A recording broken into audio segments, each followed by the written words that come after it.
동료 교감 선생님들과 이런 얘기를 했었죠. 그럼 교감도 좀 노조 만들어야 되는 거 아니야? 막 이런.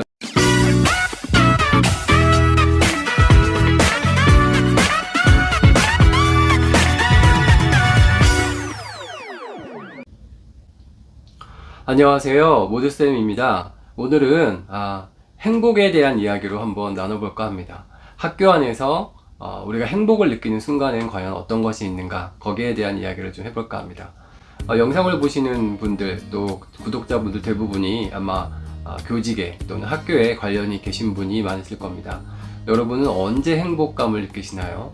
물론 개인적으로 내가 이루고자 하는 목표를 잘 성취했다든지 뭐 승진을 했다든지 아니면 내가 한 업무가 어떤 좋은 성과를 거뒀다든지 그럴 때 우리는 이제 행복을 느끼죠.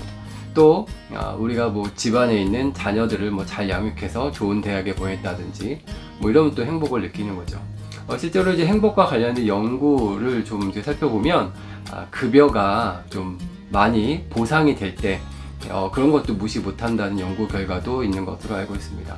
실제로 여러분 한번 생각해 보시면 내 월급이 1년이 지날 때마다 뭐 2배로 만약에 급여가 올라간다 라고 생각해 보시면 상상만 해도 상당히 즐겁지 않습니까? 그러면서 당연히 행복해지실 것입니다. 근데 문제는 그런 일이 벌어지기가 어렵다는 거죠.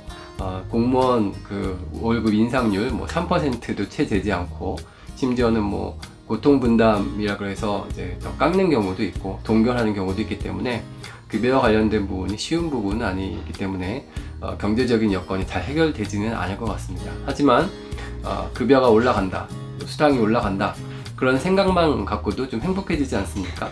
그러므로 금전적인 문제는 분명히 선생님이건 공무원이건 아니면 일반 시민들이건 간에 나의 행복의 질을 높여주는 부분의 하나일 거라는 것은 아마 확실할 것 같습니다. 근데 문제는 이제 금전적인 부분이 아무리 다 채워지면 다 행복하냐? 물론 또 그것은 아닐 것입니다.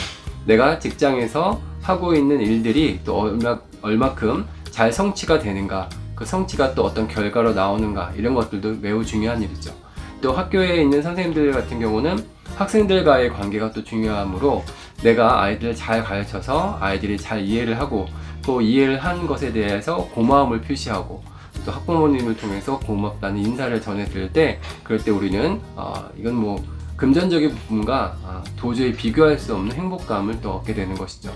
실제로 뭐 저도 그렇고 선생님들도 많이 그러시겠지만 저도 과거에 리코더를 좀 잘 담임을 할 때 아이들을 1년 내내 이제 가르쳤었는데 소프라노하고 알토 리코더를 아이들한테 1년 동안 가르쳐주고 졸업을 시키면 중학교에 가서 연락이 오는 경우가 있습니다.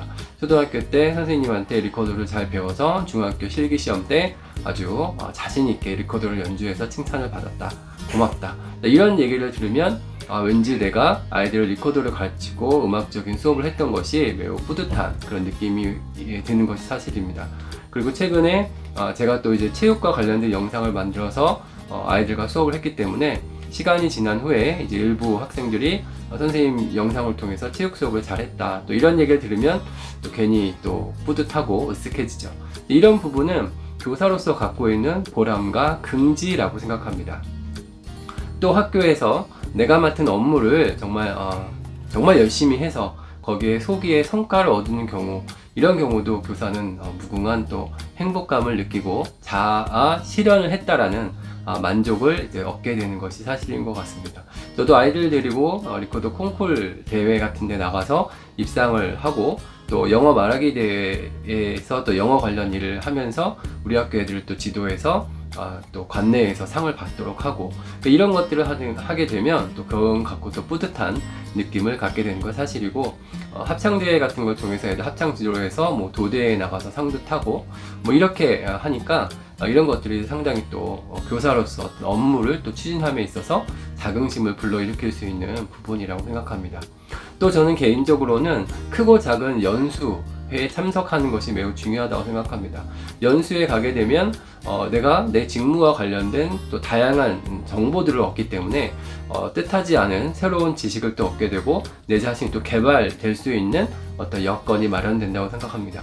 다만 선생님들 같은 경우는 수업을 해야 되고 학급 담임이라든지 이런 제약이 좀 있는데 제가 교감이 되어 보니 한 가지 좋은 것은 오전부터 시작되는 연수에 교장 선생님만 허락해 주시고 학교 여건에 크게 문제가 없다면 참석할 수 있다는 게 큰 장점인 것 같습니다. 최근에 저는 한국고용노동교육원에서 교원 노동법과 관련된 연수를 또 3일짜리 연수를 듣고 왔는데, 거기서 또 많이 배운 것들이 있었습니다. 교사가 공무원인데 교사가 노동자냐 노동자가 아니냐, 이런 문제들이죠. 제가 대학 다닐 때만 해도 교사가 노동자라 그러면 저는 좀 사상이 의심스럽고 뭐 문제가 있고 약간 이렇게 삐딱한 시각으로 많이 봤던 것 같습니다. 그때가 정교조가 이제 태동하는 그 시기였기 때문에 그랬던 것 같은데요. 지금은 교사가 노동자라고 하는 것에 크게 이견은 없는 것 같습니다. 예를 들어서 공무원 노조 같은 경우는 전체 공무원의 70%가 노조에 가입되어 있다고 합니다. 그러니까 공무원들 대부분은 자기가 노동자라는 것을 알고 있는 것이죠.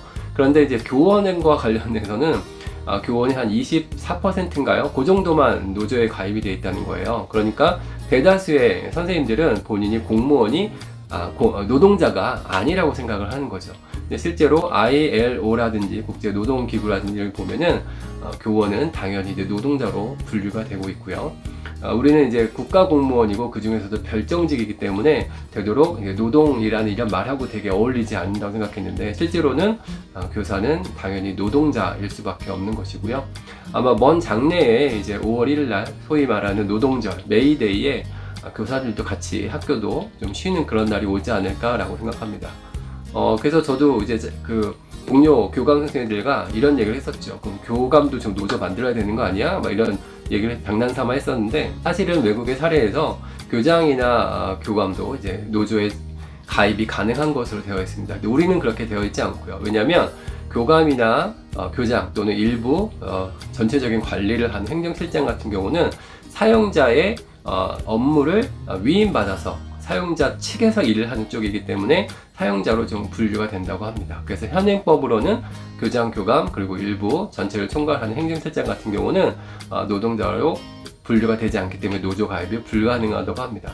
이런 부분도 이제 세월이 흐르면 또 바꿔줄 수 있는 부분이라고 생각이 들고, 보니까 교감 노조는 좀 필요하지 않을까라는 저는 개인적으로 그런 생각을 합니다. 왜냐면 교감 선생님들도 여러 가지 어렵고 힘든 일이 너무 많기 때문에 서로 간에 의지하고 뭔가 이게 생각을 공유할 수 있는 그런 좀 전체적인 부분이 필요하지 않나. 뭐 선생님들도 마찬가지고요.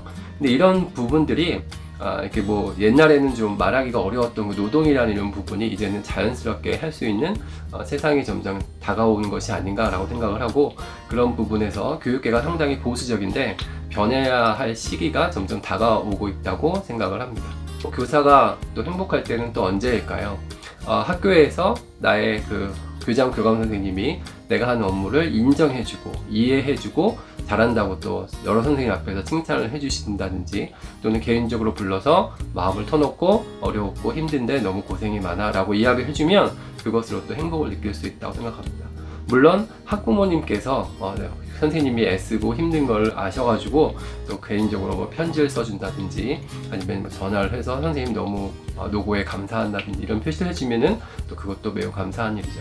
그리고 또 동료들 간에 서로 인정하고 서로 이해하고 서로 보듬어 줄 때, 그럴 때 행복은 찾아오는 것 같습니다. 학교에서 우리가 생각하는 행복의 종류가 사실은 많은 것 같지만, 사실은 지금 따져보면은 딱 하나라고 생각합니다. 서로에 대한 이해, 그리고 서로의 입장을 공감하려고 애쓰는 것, 바로 그 순간에 행복해지지 않을까라고 생각합니다. 다만 우리가 코로나 3년과 그 다음에 학교 안에 여러 가지 다양한 종류의 직종들, 그리고 선생님들 간의 또 세대 차이, 이런 것들 때문에 서로에 대한 입장이 이해하는 것이 많이 어려운 것이 현실입니다. 그러므로 그런 간극을 조금이라도 좁히려고 노력하고, 또 그런 것들이 좁혀지는 그런 세상이 되면 좋겠다고 생각하는데, 세상이 정말 많이 변했기 때문에 이제는 그런 희망을 좀 가져는 보는데 잘 될지는 잘 모르겠습니다. 저도 학교에서 느끼지만 선생님과 교감 사이는 참 가까우면서도 상당히 멀리 떨어져 있다라는 것을 새삼 느낍니다. 그리고 너무 가까워지는 것을 또 선생님들도 별로 원하지는 않으신 것 같아요. 왜냐면 가까워지면 또 무슨 일을 시키나 보다 이렇게 생각하실 수도 있고, 교감 입장에서도 너무 가까워지면 흉어물이 없으니까 원칙을 또 잘 내세우기가 어려운 부분들이 있기 때문에 이게 너무 가까이 하기에도 또 너무 멀리 하기에도 어려운 사이가 아닐까라고 생각을 합니다. 자, 오늘은 제가 학교에서 우리가 느낄 수 있는 행복에 대한 얘기를 간단하게 살펴봤고요. 여러분이 생각하시는 학교 안에서의 행복은 또 어떤 것이 있는지 같이 생각해보고 이야기를 나눠보는 자리가 되면 좋겠다고 생각해서 이 영상을 남겨봅니다. 네, 제 영상이 조금이라도 도움이 되셨다면 구독과 좋아요 한번 눌러주시면 감사하겠습니다. 고맙습니다.